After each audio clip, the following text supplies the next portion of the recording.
ఎందరో త్యాగమూర్తుల త్యాగఫలం ఆంధ్ర రాష్ట్రం. నేడు ఆంధ్రప్రదేశ్లో ప్రజలు సుఖ సంతోషాలుగా ఉన్నారా? ప్రస్తుతం ప్రజల మధ్య ఉన్న కులాల కుంపట్లు ఎవరి కోసం? చంద్రయాన్ రాకెట్ యుగంలో కూడా వర్ణ విభేదాలు దేనికి సంకేతాలు? రాజకీయ పార్టీల నేతలు ఏం చెప్తున్నారు? నేటి కాలంలో ప్రపంచాన్ని శాసించే మన యువత మేధాశక్తి ఏం కోరుకుంటుంది? తెలుసుకోవాలంటే ఆంధ్ర యువగలం. ప్రజల మాటే మా నోట. నమస్కారం.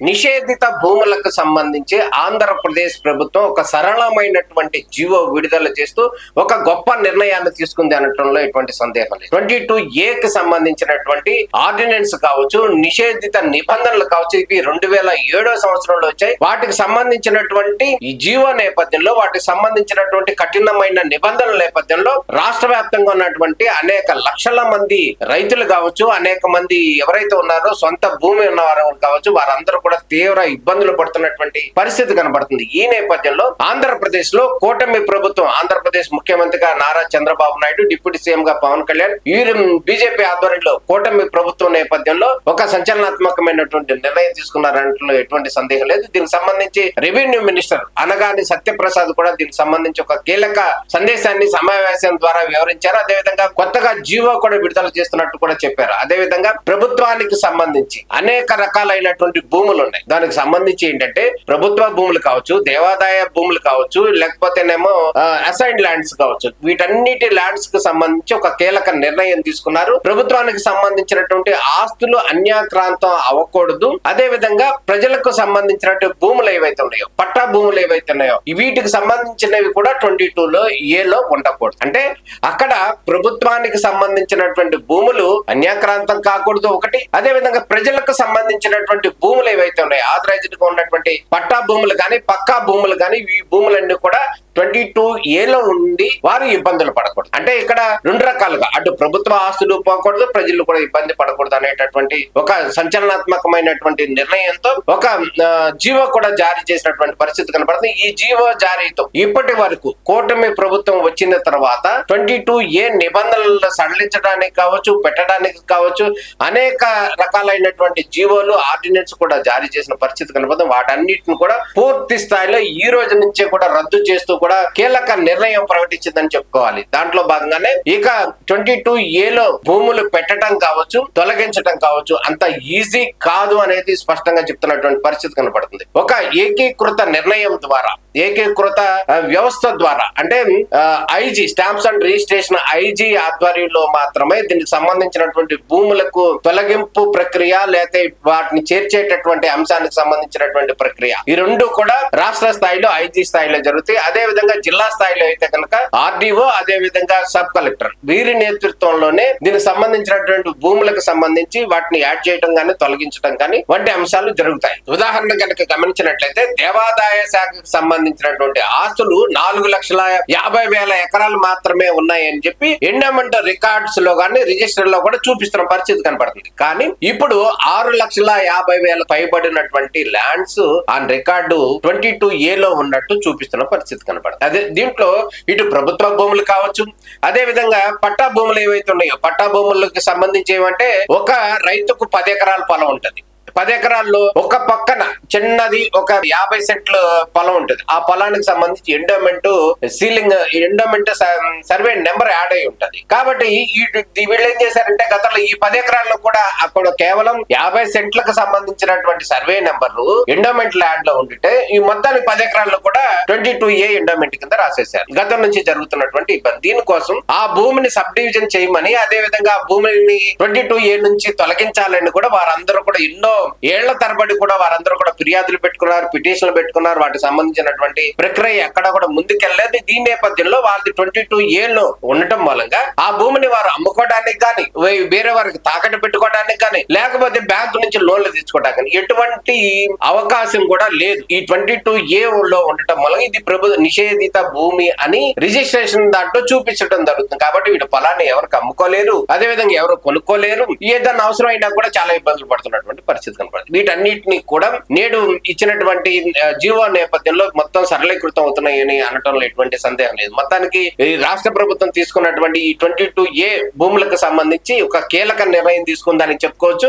దీంట్లో భాగంగా గతంలో మనం చూసినట్లయితే కనుక స్టేట్ SFC ఉంది, అంటే స్టేట్ ఫైనాన్స్ కార్పొరేషన్ ఉంది. ఆ స్టేట్ ఫైనాన్స్ కార్పొరేషన్ ఆధీనంలో ఉన్నటువంటి పొలాలు గాని లేకపోతే స్థలాలు గాని కొన్ని ఉన్నాయి. దానికి సంబంధించి కూడా 22A లో కూడా పెట్టేసినటువంటి పరిస్థితి కనపడుతుంది. ఎందుకంటే అది ప్రభుత్వ ప్రాపర్టీ అన్నట్టుగా. దానికి సంబంధించి కూడా ఒక కీలక ఆదేశాలు ఇవ్వటం జరిగింది. నిజంగా కనుక అది క్లియర్ అయితే లేకపోతే కనుక కోర్టు ఆదేశాలు ఏమైనా ఉంటే కనుక ఈ ఆదేశాలను కూడా ఇమ్మీడియట్ గా ఇంప్లిమెంట్ చేయండి అని కూడా చెప్పడం జరిగింది. ఈ SFCకి సంబంధించి కూడా కీలకమైనటువంటి ఆదేశాలు కూడా జారీ చేయడం జరుగుతుంది. ఇదే విధంగా ఇతర సంబంధించి చాలా అంశాలకు సంబంధించి కోర్టు లావాదేవీలు కావచ్చు లేకపోతే అనేక లిటిగేషన్లు కావచ్చు, వీటన్నిటి సందర్భాల్లో కూడా ప్రభుత్వానికి సంబంధించి భూములకు విషయంలో అనేక లిటిగేషన్లు కూడా ఉన్న పరిస్థితి కనపడుతుంది. దీనికి సంబంధించి కూడా ఒక కీలక నిర్ణయం తీసుకుంది. దాంట్లో భాగంగా ఆ సమస్యలన్నీ కూడా తొలగిపోయే అవకాశం కనపడుతుంది. దీంట్లో భాగంగా కొన్ని అంశాలను కనుక మనం చూసినట్లయితే ఇక 22Aకి సంబంధించి దీంట్లో మాన్యువల్ ఎంట్రీలు ఇంతకుముందు ఏంటంటే మాన్యువల్ గా ఎంట్రీ చేసేవారు చేయడం కానీ తొలగించడం కానీ. దానికి సంబంధించి ప్రజెంట్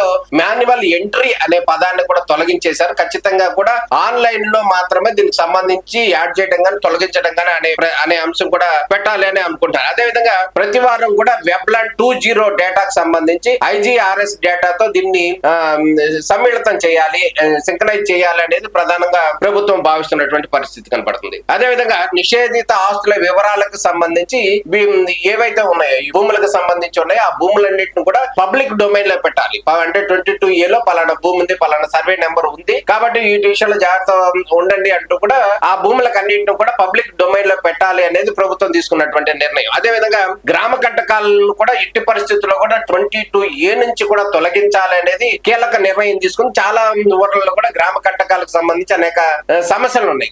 దానికి సంబంధించి ఆ భూములు రిజిస్ట్రేషన్ అవ్వట్లేదు, వారికి సంబంధించి అనేక ఇబ్బందులు ఉన్నాయి. ఈ విషయంలో కూడా గ్రామ కంటకాలు ఏవైతే ఉన్నాయో ఆ గ్రామ కంటకాల్లో ఉన్నటువంటి భూమిని కూడా 22A నుంచి తొలగించాలి అనేది ప్రధానంగా తీసుకున్నటువంటి నిర్ణయంగా కనబడుతుంది. అదే విధంగా చట్టబద్ధంగా క్రమబద్ధీకరించినటువంటి ULC భూముల విషయంలో కూడా 22A నుంచి తొలగించాలనేది ప్రధానంగా చెప్పించారు. అదే విధంగా బ్యాంకుల వద్ద తనఖాలో ఉండి గతంలో గనక రిజిస్ట్రేషన్లు జరిగి ఉంటే గనక ఆ భూముల విషయంలో కూడా పూర్తి స్థాయి ఆధారాలు గనక సంబంధిత రైతుకు ఉంటే గనక ఆ భూములను కూడా రిలీజ్ చేయాలి, 22A నుంచి తొలగించాలనేది ప్రధానంగా చెప్తున్నటువంటి పరిస్థితి. అదే విధంగా అర్బన్ లోకల్ బాడీల పరిధిలో ఉన్నటువంటి పాత లేఅవుట్లు భూములు ఏవైతే ఉన్నాయో వాటిని కూడా ఆ సమస్యను కూడా పరిష్కరించాలని చెప్తున్న పరిస్థితి కనపడుతుంది. అదే విధంగా చట్టబద్ధమైనటువంటి వేలంలో కొనుగోలు చేసినటువంటి దేవాదాయ వక్ఫ్ బోర్డుల భూముల విషయంలో కూడా ఈ 22A నిబంధన వర్తిస్తుంది. గతంలో దేవాదాయ భూమి కావచ్చు, వక్ఫ్ బోర్డులు కావచ్చు, వీళ్ళన్నీ కూడా అఫీషియల్ గా వేలం వేశారు. వేలం వేసిన తర్వాత వాటిని కొనుగోలు చేసినటువంటి వాళ్ళ ల్యాండ్ కూడా 22A లో పెట్టారు. కాబట్టి వాళ్ళు కూడా చాలా ఇబ్బందులు పడుతున్నటువంటి పరిస్థితి. కాబట్టి ఈ 22A నిబంధన అనేది వారికి కూడా వర్తిస్తుంది. కాబట్టి వాళ్ళకు కూడా చాలా మేలు జరుగుతుంది అన్నట్లు ఎటువంటి సందేహం లేదు. అదే విధంగా నిబంధనలకు విరుద్ధంగా విలేజ్ సర్వీస్ ఇనాం భూములు ఏవైతే ఉన్నాయో వాటిని కూడా 22A లో పెడితే కనుక వారి మీద కూడా అంటే 22A లో పెట్టినటువంటి అధికారులు ఎవరైతే ఉన్నారో వారి మీద కూడా చర్యలు తీసుకుంటామని ప్రభుత్వం కూడా హెచ్చరికలు జారీ చేస్తున్నటువంటి పరిస్థితి కనపడుతుంది. ఇక జిల్లా స్థాయిలో RTO, సబ్ కలెక్టర్ ఉత్తర్వులు ఏవైతే ఉన్నాయో వాటి మీద జాయింట్ కలెక్టర్ అపలేట్ అథారిటీగా వ్యవహరించాల్సి ఉంటుందని చెప్పారు. ఇక కోర్టు ఆదేశాలు ఇచ్చినటువంటి నిషేధిత ఆస్తుల విషయంలో కూడా 5 రోజుల్లో మాత్రమే చర్యలు తీసుకోవాలంటూ స్పెసిఫిక్ గా ఒక 5 days లో మాత్రమే నిర్ణయం తీసుకోవాలని చెప్పి కింది స్థాయి అధికారులు కూడా ఆదేశాలు జారీ చేసినటువంటి పరిస్థితి ఉంది. ఇక దీనికి సంబంధించి కొత్త సాఫ్ట్వేర్ వ్యవస్థను 90 రోజుల్లో పూర్తి స్థాయిలోకి అందుబాటులోకి తెస్తామని కూడా ప్రభుత్వం చెప్తున్నటువంటి పరిస్థితి. అంటే దీనికి సంబంధించినటువంటి సాఫ్ట్వేర్ కూడా అప్డేట్ అవుతుంది. ఈ అప్డేట్ అయినటువంటి సాఫ్ట్వేర్ 90 రోజులు అంటే 3 నెలల్లో కూడా అందుబాటులోకి తీసుకొస్తామని క్లియర్ గా చెప్పడం జరుగుతుంది.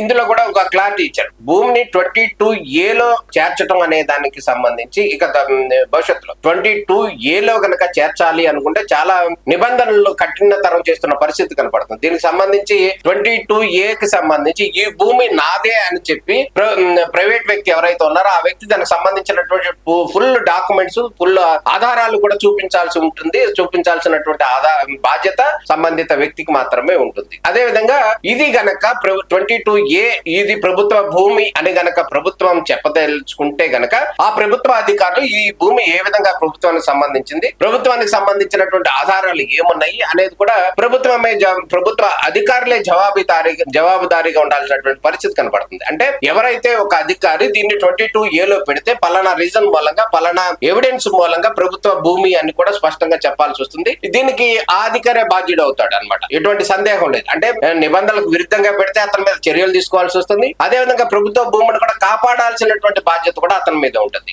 ఆ ప్రభుత్వ భూమిని కూడా కాపాడాలి, ప్రభుత్వ భూమి దుర్వినియోగం అవ్వకూడదు అనేది ప్రధానంగా అధికారుల మీద ఉన్నటువంటి పరిస్థితిగా కనపడుతుంది. అదే విధంగా 22A గనక ఈ భూమి ఏదైనా ఎక్స్ భూమి అనేది పెట్టాలి అని అనుకుంటే గనక ఖచ్చితంగా ఆ భూమి యజమానికి పూర్తి స్థాయి సమాచారం ఇవ్వాలి, దానికి సంబంధించినటువంటి నోటీసులు ఇవ్వాలి, దానికి సంబంధించినటువంటి పబ్లిక్ డొమైన్ లో కూడా పలానా భూమి పలానా రీజన్ తో పెడతాను అని చెప్పాలి. అంటే గతంలో కనుక మనం చూసినట్టయితే మనకు ఒక 10 ఎకరాల భూమి ఉంది అనుకోండి, 10 ఎకరాల భూమి కూడా 22A వెళ్ళిపోయి ఉంటుంది, ఎప్పుడో 10 సంవత్సరాల క్రితం వెళ్ళిపోయి ఉంటుంది. కానీ మన భూమి అమ్మటానికి వెళ్ళినప్పుడు మాత్రం మీ భూమి నిషేధిత భూమిలో ఉంది కాబట్టి మీ భూమి అమ్మటానికి లేదు అని కూడా చెప్తున్న పరిస్థితి కనపడుతుంది. అంటే ఎందుకంటే ఇక్కడ తమ భూమి 22లోకి వెళ్ళిందా వెళ్ళలేదా, వెళ్తే కనుక ఏ రీజన్ తో వెళ్ళింది అనేది స్పష్టంగా చెప్పాలి అనేది ప్రభుత్వం యొక్క ఉద్దేశంగా కనబడుతుంది. ఇది మొత్తానికి ఆంధ్రప్రదేశ్ ప్రభుత్వము రాష్ట్రంలో ఉన్నటువంటి అనేక లక్షలాది మంది కూడా రైతులు అనేక సమస్యలతో కూడా ఇబ్బంది పడుతున్నటువంటి పరిస్థితి కనబడుతుంది. ఈ 22A అనేటటువంటి నిబంధన మూలంగా 2007లో వచ్చినటువంటి ఈ నిబంధన మూలంగా దాదాపు 2016, 17, 18 నుంచి కూడా ఈ భూములన్నీ కూడా 22A పెట్టినటువంటి పరిస్థితి కనబడుతుంది. దాని మూలంగా రైతులు కానీ అదేవిధంగా ప్రజలు కూడా చాలా మంది ఇబ్బంది పడుతున్నటువంటి పరిస్థితి కనబడుతుంది. వారందరి సమస్యలు కూడా పరిష్కారం అవుతాయి అనటంలో ఎటువంటి సందేహం లేదని చెప్పాలి. మొత్తానికి ఆంధ్రప్రదేశ్ ప్రభుత్వం 22A నిబంధన మూలంగా ఇబ్బంది పడుతున్నటువంటి ప్రజలందరికీ కూడా ఒక తీపి కబురు చెప్పిందని చెప్పుకోవాలి. దాంట్లో భాగంగానే ఆ రూల్స్ అన్నింటిని కూడా పూర్తి స్థాయిలో సరళీకృతం చేస్తూ కొత్త జీవో కూడా విడుదల చేసిందని చెప్పుకోవాలి. అదే విధంగా రానున్న రోజుల్లో 22A భూమి పెట్టడం కానీ తీయటం కానీ అంత సాధ్యం కాదు, అంత ఈజీ కాదు అనేది క్లియర్ గా చెప్తున్నటువంటి పరిస్థితి కనపడుతుంది. ఇది 22A సంబంధించినటువంటి జీవోకి సంబంధించినటువంటి పూర్తి వివరాలు. నమస్కారం.